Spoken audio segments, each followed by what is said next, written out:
Piedra libre para todas las compañeras. Por Ivy Cángaro. En 1860, el párroco de Tandil se llamaba José María Rodríguez.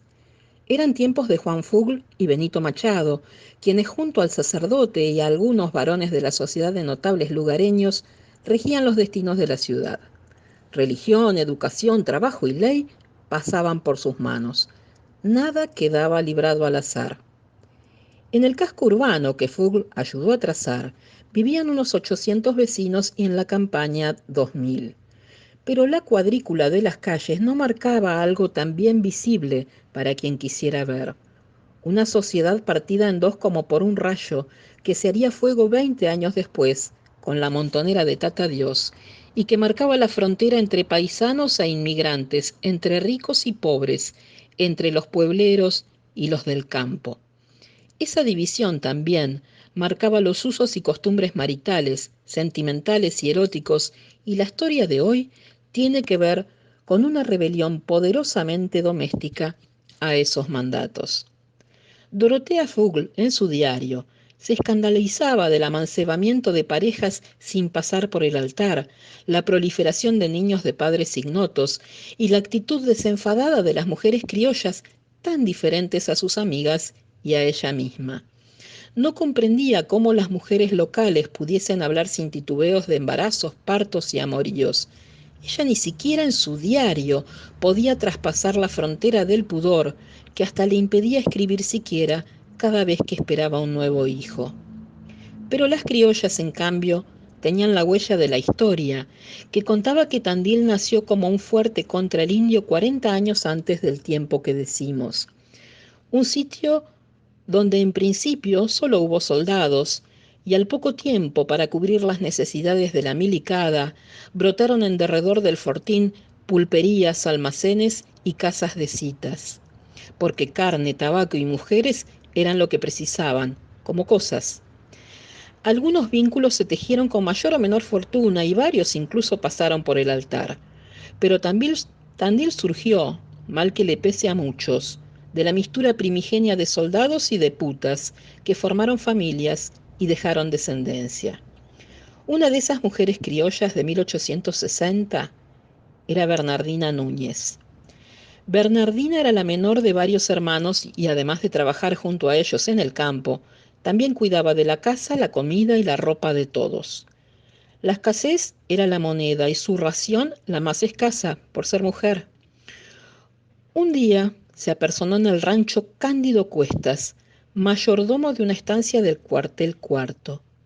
Sin preámbulos le dijo al mayor de los hermanos que venía por la chinita, que sus intenciones eran buenas y que la quería para casarse como Dios manda, porque él ya era hombre grande y la muchacha podría ser buena esposa. Y así se arregló el asunto rápidamente. 2 meses después, Bernardina se despidió de su casa, se subió al sulky de su flamante marido, cargó un bagallo con sus cositas y no miró atrás. Lloró sin querer llorar. No sabía ni por qué lloraba, por nada o por todo. Cándido, al llegar, le mostró el puesto, el fogón, la cama que sería de los dos. Fue paciente y fue amable. La dejó hacer, midiéndola, como quien doma un potrillo. Pero el tiempo pasaba y el matrimonio no se consumaba como Dios manda. Y Cándido empezó a contarlo en los almacenes y los bares. El pueblo entero lo comentó entre sí. Y llegó a oídos del párroco Rodríguez, que no tuvo vacilación en comunicar la situación al Consejo de Notables, para en franca tertulia de varones que saben de la vida y de esas cosas, se decida qué hacer con esta mujer que no quería cumplir con su rol de esposa y las necesidades de su marido. El párroco escuchó la voz de Dios y la de Fugl y la de Machado y la de Domínguez y la de 2 o 3 más y llegó a una conclusión. Debía conminar a Bernardina a que cumpla. Habráse visto hacerle eso a un hombre tan trabajador. Y así fue. Un domingo la mandó llamar y allí fue Bernardina a la mismísima sacristía.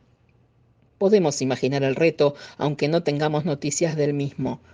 Pero Bernardina, lejos de pedir perdón, volvió a su casa y se empacó aún más.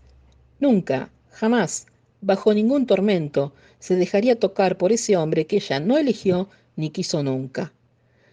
Los corrillos volvieron a las fondas y los almacenes. Cándido sentía vergüenza. Todo el pueblo hablaba de él. Y entonces Bernardina fue nuevamente citada a la sacristía. Esta vez el cura Rodríguez no estaba solo. Fugl, con su dureza nórdica, y Machado, con su dureza milica, formaron con el representante de Dios en las sierras una tríada en la que nada de la civilidad quedaba fuera. Eran como la Trinidad de la ley. Bernardina no bajó los ojos, solo atinó a decir que no y que no. Salió de allí con los ojos encendidos en llanto y en furia.